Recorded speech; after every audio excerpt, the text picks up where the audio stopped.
እንጆ ነበር በጊዜው በጣም እንደዚህ ፊልም ይሰራል እንዴ ብዬ ኤክስፒሪየንስ ያለኝ እሱ እንዴት እንደሰራ ነው በነግርሽ እሱ ፊልም በሱ አሰርቼ 2 ቀን መብራት እየጠፋ ላፕቶፑን ይዤው ሄጄ አጎቴ ጋር መንገድ ላይ እንግዲህ አስፓልት እየተሻገሩ ምናምን ከቤት ወጥቼ እንዲህ ከነ ሃርድ ዲስኩ ምናምን ይዤው መክሊቴ እንግድነት ነው የሚገርምሽ ኢትዮጵያ ነው ክዬ ማታ ሀገር እንግዳ ሆኛለሁ እንግዳው ነው ሄደሃል ተቀባይና አቀባባይ እኔ ምንም ሆናለሁ ምግብ ከቻልሽ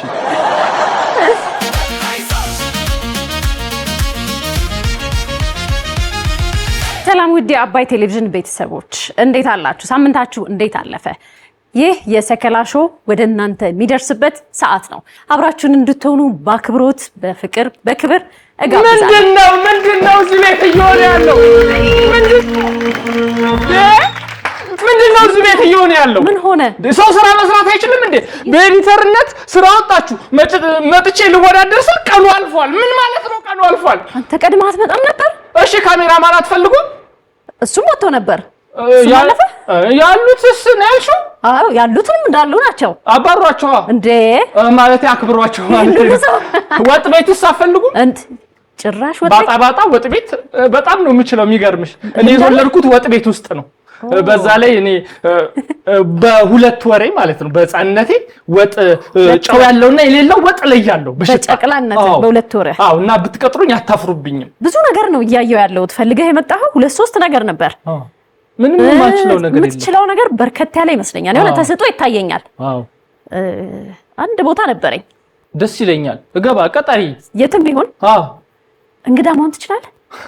መክሊቴ እንግድነት ነው የሚገርምሽ ኢትዮጵያ ነው ክዬ ማታ ሀገር እንግዳ ሆኛለሁ። እንግዳው ነው ሄደሃል ተቀባይና አቀባባይ እኔ ምንም ሆናለሁ ምግብ ከቻልሽ ስለዚህ እንግዳ መሆን እችላለሁ ብለህ ያለ እኔ እናንተ በቃ ዛሬ እንግዳ አንተ ትሆናለህ ማለት ነው። አታረጊውም? አረኩት ሆነ ተከናወነ ሆነ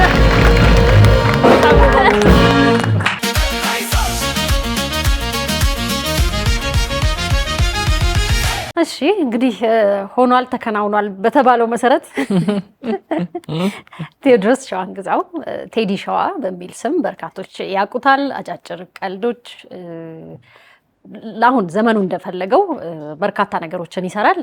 ተወዳጅ ኮሜዲያን ተዋናይ ነው። ኮሜዲያን ሌላ ዘውግ ነው ብዬ ሳቄን አልቆጥብብህም፣ ግን በጣም አስቆን አዝናንቶን ብዙ ነገሮችን አይተናል በሱ ስራዎች። እንኳን ደህና መጣህልኝ ቴዲ። እንኳን ደህና ቆያችሁ። ራኪያ አመሰግናለሁ። በጣም ብዙ 700 ምናምን ሺህ ተከታይ አለህና ከተከታዩም በላይ በጣም በሚሊዮኖች በ6 በ8 ሚሊዮን የታዩ ቪዲዮዎች አሉ። ስለዚህ ኮሜዲያን አይደለም ብል እኔ አያምኑኝም። ግን ተዋናይ ነህ፣ የቲያትር ምሩቅ ነህ። ንገረኝ ስለራስህ እስኪ። እኔ ራሴን ኮሜዲያንን ብዬ አላውቅም። እሱ ያው ራሱን የቻለ የሙያ ዘርፍ ነው። እኔ ተዋናይ ነኝ። በዛ ብጠራ ደስ ይለኛል። ግን ማንም ኮሜዲያኑ ምናምን ቢለኝ ምንም አይከፋኝም። ምንም ችግር የለውም። ሰው በመሰለው መጥራት ስለሚችል ነው። እኔ ቲያትሪካል አርት ተምሬያለሁ አዲስ አበባ ዩኒቨርሲቲ 2011 አካባቢ ነው የተመረቅነው። እንግዲህ ፊልሞች ላይም ቲያትርም ላይ እንደዚህ ተሳትፎ አለ። ምን ስራዎች ሰራ? እንደው ትምህርት ላይም ሆነ የጀመርከው ወይም የገባበት ካስት የተደረክበትም ስራ እንዳለ ሰምቻለሁ። አዎ እኔ ትወና እንደው ድንገት ነው የጀመርኩት። ድንገት እንዳጋጣሚ የሆነ ስራዬ ሌላ ነበርና መጽሐፍ መደብር ውስጥ ሸጥ ነበር፣ መንፈሳዊ መጽሐፍ ውስጥ እና ከዛ ማታ እየወጣው ማር ነበርና ክሬቲቭ የሚባል የፊልም ትምህርት ቤት ነበር። ፊልም ለምን ማየት በጣም እወዳለሁ ምናምን እኔ ተዋናይ ራሱ የመሆን ፍላጎትም አልነበረኝም መጀመሪያ። ፊልም እንደዚህ ኤዲቲንግ እና ካሜራ ልማር ነው የገባሁት እና 1-2 ወር ምናምን ስልጠና ይሰጣል የአክቲንግ ምናምን እና ጄሪ ትባላለች የትራፊኳ ፊልም ደራሲና ዳይሬክተር አሳይመንት ሰጥታን እኔም የራሴን ሰራውና እዛው ተማሪ ፊት ፊልም ልሰራ ነው አንተ ካስት ተደርጋለች። በጣም ደስ አለኝ። እኔ አልጠበቅኩም ነበር። በዛ ነው የጀመርኩት አክቲንግ። ከዛ ዳይሬክቲንግ ምናምን ላይ መስራት በጣም ፍላጎት አለኝ። ጽሁፍና ዳይሬክቲንግ በጣም የምወደው እሱ ነው ከአክቲንጉ በላይ ማለት ነው። እና የመጀመሪያ ፊልሜን ዳይሬክት ያደረኩት እዛው እየተማርኩ አቤሎይን ልጅን ታስታውሹ እንደሆነ አላቅም ዩቲዩበሩ እሱ በጣም ጓደኛዬ ምናምን ነበር አንድ ጽሁፍ ይዞልኝ መጣ እሱ የጻፈውን እዛ ሪራይት አድርገን እኔና እሱ መሪ ተዋናይ ሆኖ እኔ ዳይሬክት እያረኩኝ የሱ ጓደኛ ሆኜ ምናምን አንድ ፊልም ሰራን ካፍሲያ በልጥ የሚባል ቆንጆ ነበር በጊዜው በጣም እንደዚህ ፊልም ይሰራል እንዴ ብዬ ኤክስፒሪየንስ ያለኝ እሱ እንዴት እንደሰራ ነው በነግርሽ እሱ ፊልም በጣም እሱ ፊልም ሲኒማ ገብቶ ሶስቱም የመንግስት ሲኒማ ቤቶች ታይቷል እና የሰራንበትን ነገር ስለማቀው እንደዚህ የሰራነው ፊልም ነው የታየው ምናምንና ሰዎች ሲስቁበት ምናምን ሳይ እንዴ ፊልም መስራት እንደዚህ ቀላል ነው እንዴ እስክል ማለት ነው 3 ካሜራማኖች የተለያየ ካሜራ ይዘው መተው ምናምን እየቀረጹልን ኤዲቲንጉን ነኝ የሰራውትና በቃ በደከመች ኤክስፖርቱ 2 ቀን ይፈጀው ፒሲው ደካማ ላፕቶፕ ነበረች በሷ አሰርቼ 2 ቀን መብራት እየጠፋ ላፕቶፑን ይዤው ሄጄ አጎቴ ጋር መንገድ ላይ እንግዲህ አስፋልት እየተሻገሩ ምናምን ከቤት ወጥቼ እንዲህ ከነ ሃርድ ዲስኩ ምናምን ይዤው እንዳይጠፋ ማለት ከዛ እዛ መብራት ሲጣማ ቤት ሲመጣ ከዛ ደግሞ እንደገና ይዤው ቤት መጥቼ ምናምን እንደዚህ ሆኖ ነው ኤክስፖርት ማድረገው አንድ ቪዲዮ እና እንደዛ የተሰራ ፊልም ከዛ ሲኒማ ቤት ምናምን ሳይመጣ ገረመኝ አምባሳደር ስክሪን ላይ አምባሳደር ሲኒማ ኢትዮጵያ አምፒር ምናምን ታይቷል በቃ የወጣው ራሱ ወጪ 20 ምናምን ሺህ ብር ነው አጠቃላይ የወጣው ያው አዋተን ጓደኞች ምናምን እዛው የምንማር ልጆች እዛው ካስት ተደራርገን አንዳንድ ሺህ ብር ምናምን አዋተን ይሰራል ግን እና እንደዛ የሚገርም ኤክስፒሪየንስ ነው በህይወቴ ማረሰ ጭራሽ ማረሰ ብዙ ሰው እንግዲህ ያንን ካየ በኋላ እንዴ ይሰራል እንዴ የልብ ነው የሚሰማው ሊሰማው የሚገባው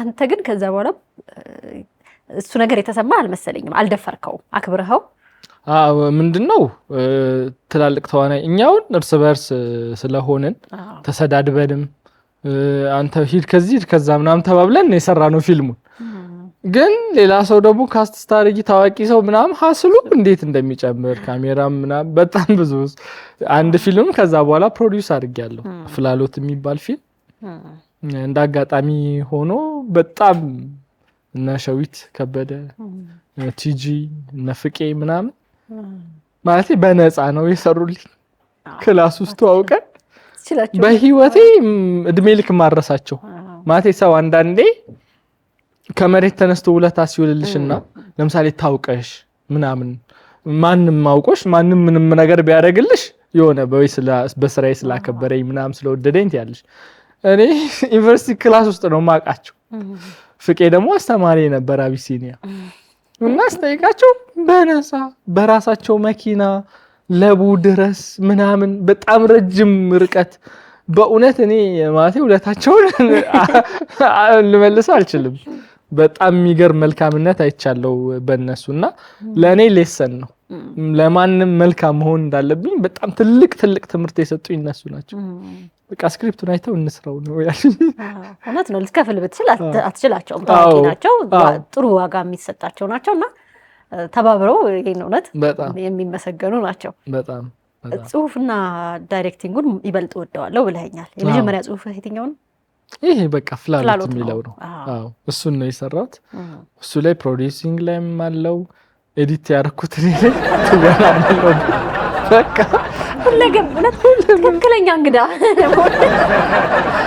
አንዳንዴ ምንድነው ሰው እኔ አሁን ከፍዬ ማሰራት ስለማልችል ነው በዛ ሰዓት እኔ ሰውን ስራ ለተለያየ ሰው መስጠት ለባለሙያ በጣም ነው ማምነው ግን የዛን ያቀም የለኝም እና ተምሬዋለሁ ምናምን መስራት ይችላል ኦሬዲ ስለዚህ ለምን ራሴ ስራውን ካልጎዳው ምንም ችግር የለውም ብትሰሪው ስራውን ብዙ ጫና ኖሮ ስራው የማይሆን ከሆነ እግዚአብሔር ይመስገን ተቀባይነት አግኝቶ ነበር ጥሩ ነው የታየው ሲኒማ ቤት ምናምን በርካታ ሰዎች በሶሻል ሚዲያ ያውቁሃል ብዙ ስራዎች ሰርተሃል አሁን ደግሞ አብዛኛው ሰው ስልኩ ላይ ስለሆነ በሚሊዮኖች በሚቆጠር ሁኔታ ቪዲዮዎች ይታያሉ ብዙ ቦታ ይደርሳል አንተን እንደ ኮሜዲያን ብዙ ሰው ሊቆጥር ይችላል አንተ ጭራሽ ከትወናም እንደው ያልነበርኩበት ሰው ነኝ እንኳን ወደዛኛው ደርሼ ያልክ ነው ከዛ ውጪ በአካል ሲያገኙ ምን ይሉሃል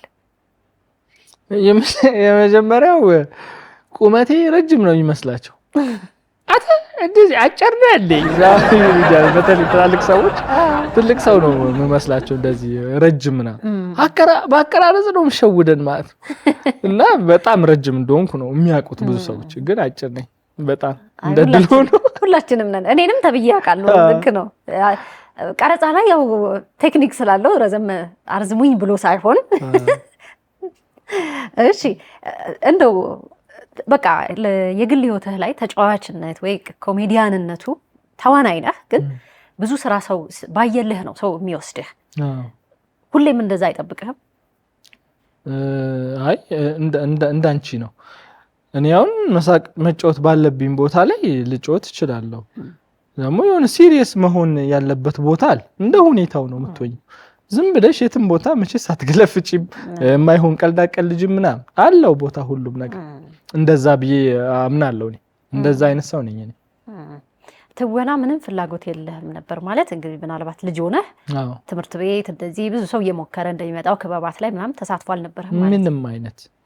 ምንም አይነት እንደውም ከስን የሆነ አንድ ማስታውሰው ድራማ ቸርች ውስጥ ሰርቻለሁ። ምንም ሳልጀምር እንደዚህ ትምህርት ሳልጀምር እና ሰዎች ለምን ነው ማሰራው ጥሩ የሰራው ዛሬ ምናምን ብለውኝ እንትን ብለዋል። እዛ ቸርች ውስጥ ባዩት ነገር እረኛ ሆኜ ሰርቻለሁ። የገና ቀን ነው አስታውሰዋል። እንደዛ አይነት ነገር እንጂ ምንም አልነበረኝም። አሁን ደግሞ ቲያትር አለ አዲስ ስራ፣ ስለሱም ደግሞ ንገረኝ። ቲያትሩ መልቲ ይባላል። አዶት ሲኒማ ተመርቆ እየታየ ነበር። አሁን እዛ ጨርሰን አሁን ዓለም ሲኒማ በቅርብ ደግሞ ይመረቃል። ዶርም ውስጥ ያሉ የዩኒቨርሲቲ ተማሪዎች ታሪክ ነው። በጣም ኮሜዲ ቲያትር ነው። ደስ ይላል። ሰዎች ቢመጡና ቢዝናኑበት ደስ ይለኛል። ዓለም ሲኒማ ይመረቃል። ከዛ እዛ ነው መታየት የሚቀጥለው። እዚህ ዋናው ጋር ይመረቅና መገናኛ ነው የሚታየው።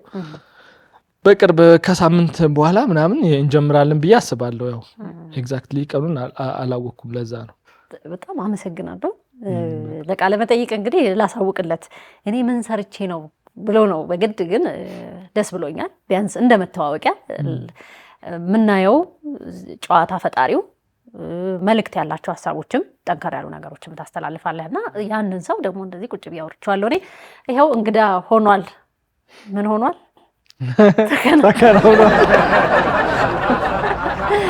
አመሰግናለሁ። በጣም የምትጨምረው ነገር ካለ? ያው የምጨምረው ነገር የለም። በጣም ነው የማመሰግነው እንግዳ ስላደረጋችሁኝ። እግዚአብሔር ያክብርልኝ ለማለት ነው። እናመሰግናለን። እኛም ዝግጅታችንን ስላደመክልን። ሰከላ ይቀጥላል። አብራችሁን እንድትቆዩ በአክብሮት በድጋሚ ጋብዛለሁ።